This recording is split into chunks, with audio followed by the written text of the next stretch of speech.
Quando os ponteiros se encontram e que nós ouvimos as 12 badaladas.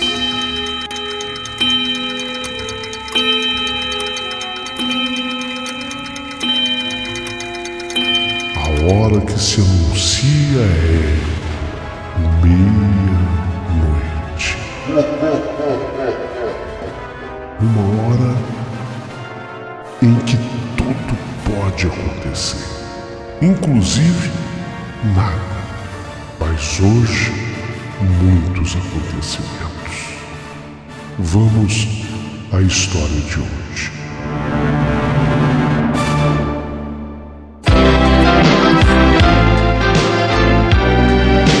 Rádio Emoção. Paulinho Boa Pessoa. A verdade de cada um.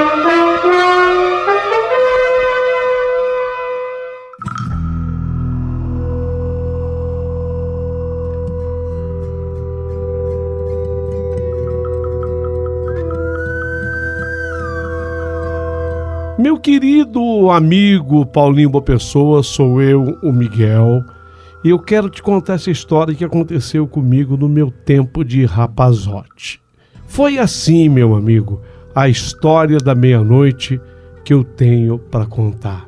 Tudo acontece através de um telefonema, mas um telefonema muito suspeito, sabe? Que aconteceu à meia-noite. Eu vou te contar. Antes, porém, eu queria só lembrar, antes de eu entrar propriamente na história do Miguel, que você pode se tornar membro do nosso canal. Será uma honra muito grande. Se torne você também membro. Haverá privilégio especial para você, tá? Estamos preparando tudo com muito amor e com muito carinho. Vamos à história do nosso distinto e querido amigo Miguel? Vamos lá. Paulinho Boa Pessoa, meu nome é Miguel. E você sabe, eu sempre fui um garoto criado pelo papai e pela mamãe e forçado a ser obediente, né, Paulinho? Sempre eu procurava não decepcioná-los. E lá estava eu, de novo, num sinal claríssimo de obediência, indo naquela pequena viagem com meu pai e com a minha mãe para o sítio de um tio nosso. Eu não queria ir. Eu queria passar as minhas férias escolares, eu queria passar aqui na cidade, com os meus amigos, com as brincadeiras dos meus amigos, até porque eu estava na idade para isso, sabe, 14 anos, né? Na força da adolescência. Então eu queria curtir a minha turminha. No entanto, lá ia eu com a minha mãe e meu pai para o sítio do meu tio, embora não fosse lá o meu desejo. Eram férias. E eles não me deixariam ficar sozinho aqui na cidade, mas de jeito nenhum. Bem que o Camilo, meu amigo, tentou, pedimos pro meu pai e pra minha mãe, que eu ia ficar na casa dele, era tudo que eu queria, né? O Camilo era um irmãozão meu, nós iríamos aprontar tanto, mas meus pais, sabedores disso também, jamais iriam permitir. Chegamos naquele sítio, o sítio era longe, Paulinho, ficava lá no fim do mundo. Chegamos já tarde, já quase umas 9 horas da noite. Era tudo tão estranho para mim, porque quase toda a família do meu tio já estava dormindo quando nós chegamos. Então, sabe, eu querendo curtir mais, ainda mais garoto, 14 anos, nas férias, você quer mais é ficar acordado até tarde, né? Então, quando eu cheguei lá, estava todo mundo já recolhido, dormindo. Eu acabei falando baixinho, mas o suficiente para que meu pai escutasse. Caipiras, falei baixinho, sabe? Caipiras, tipo assim, caipirada, né?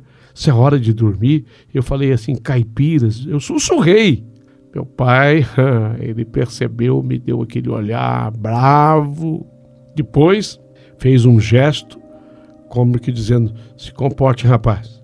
E bastava isso, sabe? Se comporte, rapaz. Do lado de fora daquele sítio, as grandes árvores pareciam dançar ao sopro daquele vento sombrio. Era assustador, sabe? Falei, puxa, vou ter que dormir cedo. Ainda bem que tinha uma TV, pelo menos isso tinha no sítio. E a TV estava ligada, mas baixinho, mas ela estava ligada. Era tudo tão assustador. Eu fiquei ali, sabe, dando um tempo na sala, tinha um sofazão de couro. A minha mãe já tinha me dado uns 3 toques para eu ir dormir, mas eu falei, mãe, só um pouquinho, eu gosto. Tava passando um filme que eu gostava, desses filmes que se repetem 1000 vezes na televisão, mas eu gostava mesmo. Eu estava assistindo. Era minhas férias, então era meu jeito de curtir, então eu queria ficar até um pouquinho mais tarde vendo aquele filme. Meus pais já se prepararam, se recolheram, foram dormir, e eu acabei convencendo a minha mãe de que eu devia ficar na sala vendo aquele filme pelo menos mais um pouco.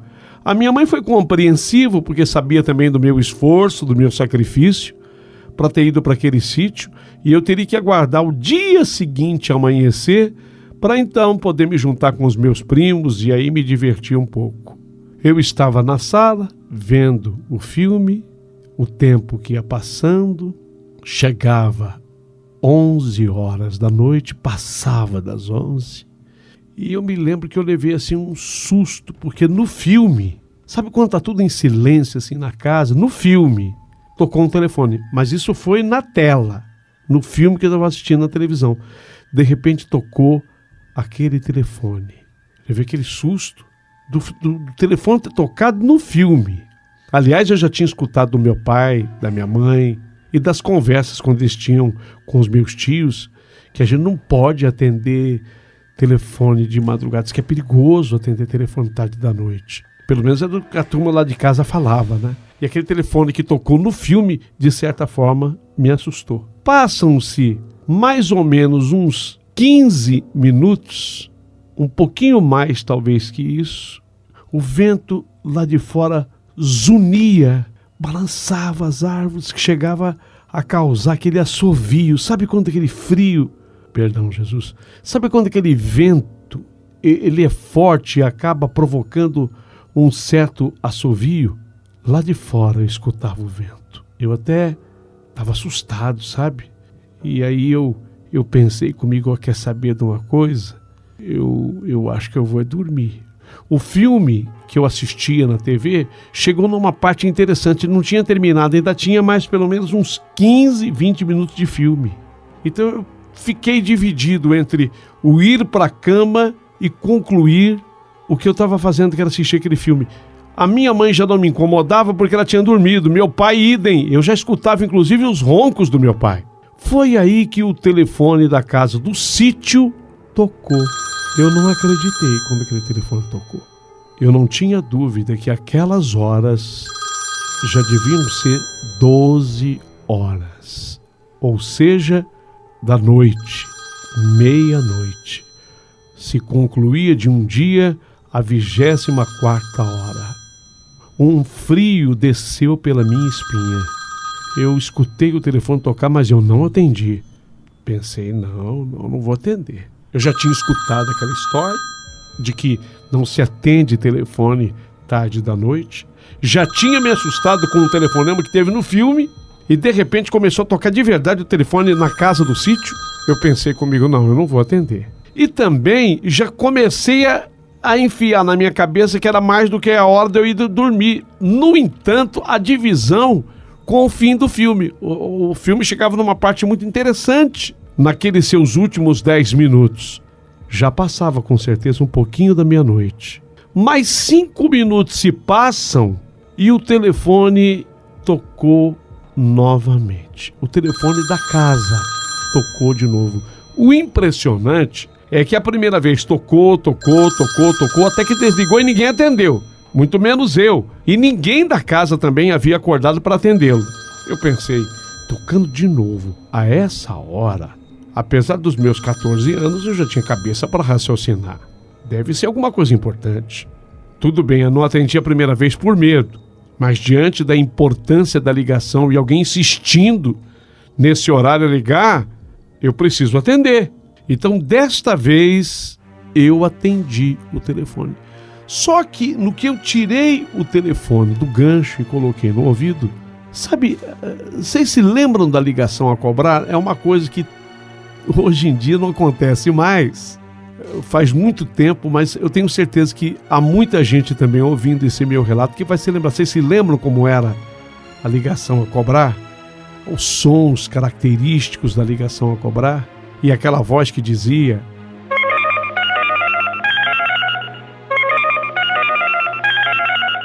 chamada a cobrar. Para aceitá-la, continue na linha após a identificação. Quando eu ouvi que a ligação era cobrar, eu me assustei um pouco mais e eu, ao escutar aquilo, desliguei o telefone. Mas eu estava bastante assustado.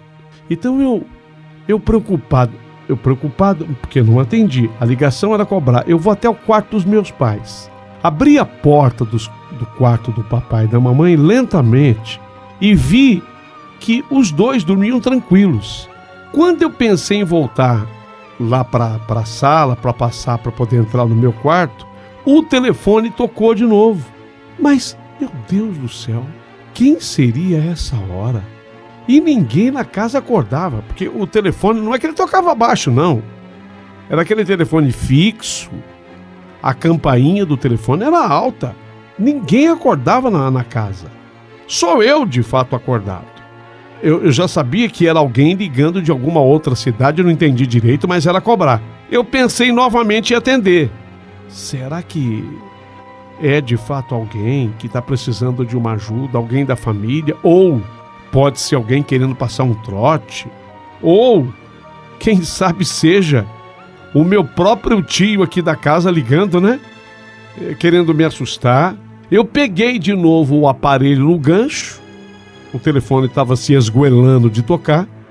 Peguei de novo o telefone no gancho para atender e era outra ligação a cobrar. Só que desta vez falou lá o local, da onde ligava, ligação a cobrar. Eu entendi tudo isso e fiquei na linha. Quando eu fiquei na linha esperando que a tal pessoa se manifestasse, a ligação se completa, e no que ela se completa eu ouvi a seguinte voz fazendo um apelo: por favor, me ajude, por favor, me ajude. Era uma voz chorosa, era uma voz que apelava por uma ajuda e convincente da forma como pediu ajuda. Por favor, me ajude. Falou aquela voz sofrida, era uma voz sofrida. Era a voz de uma mulher. E pelos barulhos que eu escutei, aquela mulher estava na água. Era o por favor, me ajude e o barulho da água eu consegui identificar. A voz, a mulher parecia estar bastante assustada. Eu fiz o que qualquer um faria no meu lugar. Eu perguntei: quem é? Assim gaguejando, assim de maneira nervosa, eu perguntei: quem é? Eu perguntei já tremendo de pavor. E de novo o apelo do outro lado de lá dizia: por favor, me ajude, está frio, está muito frio, me ajude, por favor, está muito frio.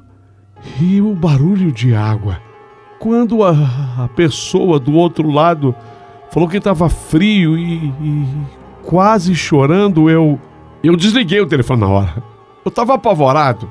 Eu desliguei o telefone na hora e corria até o quarto dos meus pais, mas agora, obviamente, que eu corri com a decisão de acordá-los e contar para eles tudo o que estava acontecendo. Só que quando eu entrei no quarto dos meus pais, quando eu entrei no quarto do meu pai e da minha mãe, vocês não imaginem o susto que eu tomei, porque o meu pai e a minha mãe não estavam no quarto. Não é possível. Não é possível. Não faz muito tempo eu estive aqui, eles estavam dormindo, eu até estava ouvindo o ronco do meu pai. Não é possível. Pai,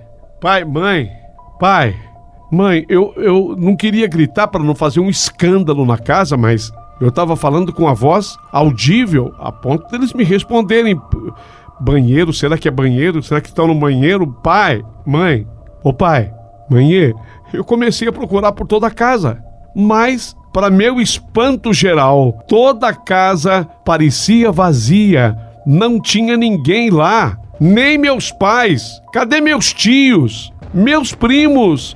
E o telefone toca de novo. Só que eu não vou atender. O telefone tocou novamente.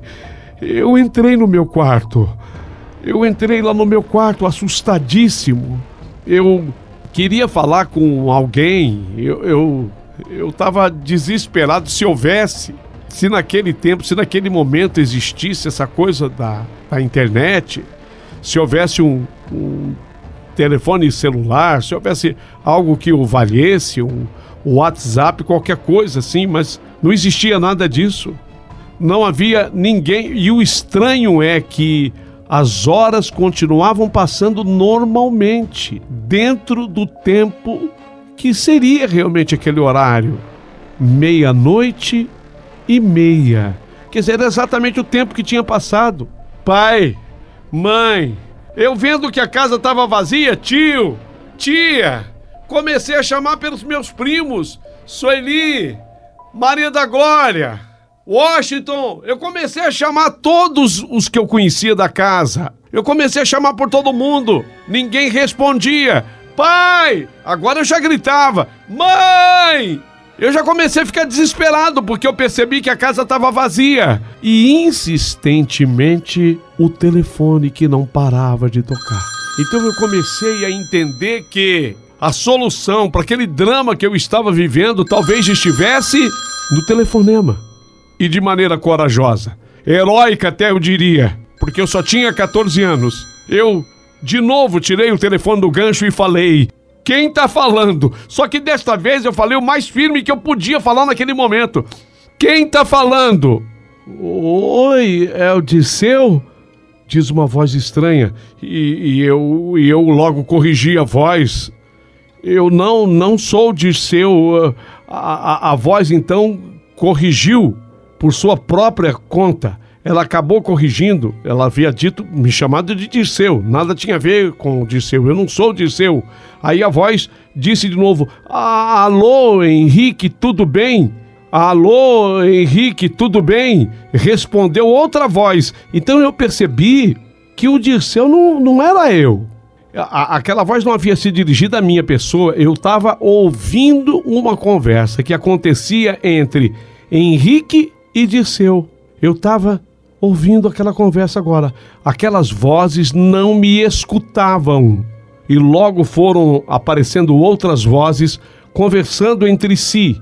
E eu, desesperado, desliguei o telefone. E pensei comigo: meu Deus, o que está acontecendo? O que está acontecendo, meu Deus?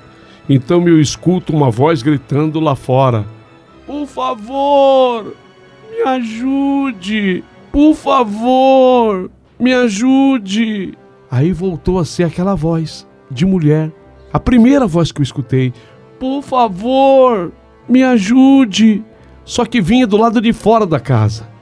Eu corro e abro a porta. Eu saio para fora da casa, onde eu não vi mais o carro do meu pai. Tudo estava estranhamente diferente. Havia um lago, mas bem na frente da casa. Um lago e aquela mulher nua. A voz vinha dela, aquela mulher nua no lago se afogando. Por favor, me ajude. Tá frio. Tá muito frio.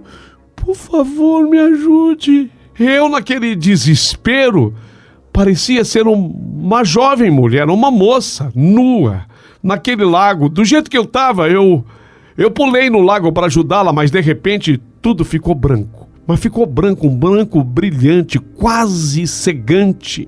Parecia que eu estava perdido dentro de uma nuvem de luz. Eu via pequenos vultos de pessoas que se cumprimentavam acima de mim. Elas pareciam olhar para mim com desprezo, ou, se não era com desprezo, pelo menos olhavam para mim sem prestar atenção na minha pessoa. E várias vozes quase me levavam à loucura escutar aqueles sons todos. O último som que eu lembro ter ouvido era o telefone ocupado.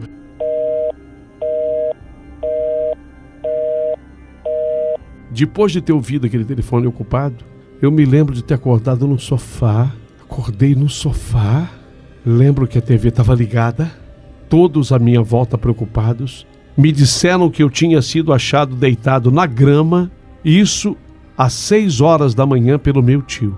Todo mundo queria me ouvir, algum tipo de explicação, e eu me lembrava para e passo de tudo. Eu não tinha esquecido nenhum detalhe, tal qual o narrado aqui. E eu descrevi para as pessoas que estavam ali ao meu redor agora. E meu tio, ele que me encontrou no gramado, meu tio, o dono da casa lá no sítio, ele dizia: eu avisei, os espíritos daqueles que já se foram se libertam durante a madrugada, e o telefone é o único modo deles se comunicarem ou pedirem ajuda. Você não deve ficar no caminho, você não devia ter atendido o telefone. Gente, tudo isso que eu estou dizendo para vocês é sincero, é honesto e aconteceu. Eu sei que é uma história que pode em algum momento aparecer absurda. Os meus familiares tiveram também dificuldade para acreditarem em mim. Meu tio não. Meu tio levou a sério tudo o que eu informei. Inclusive, o que mais impressiona é que eu estava molhado. Muita gente dizia que eu havia ficado molhado devido ao sereno daquela noite. O próprio gramado amanheceu molhado onde eu fui encontrado. Não, eu fiquei molhado porque eu pulei no açude, naquela lagoa, para ajudar a moça que pedia socorro. Inclusive, no momento que meu tio me encontrou às 6 da manhã no gramado, segundo ele, eu repetia: por favor, me ajude, por favor, me ajude. Que era exatamente o que eu escutava daquela moça. O que aconteceu naquela noite jamais teve uma explicação cabal, uma explicação definitiva. Repito que muita gente da minha família não me levou a sério, com exceção da pessoa mais importante, que era o meu tio. Esse sim, acreditava piamente em tudo que eu tinha vivido.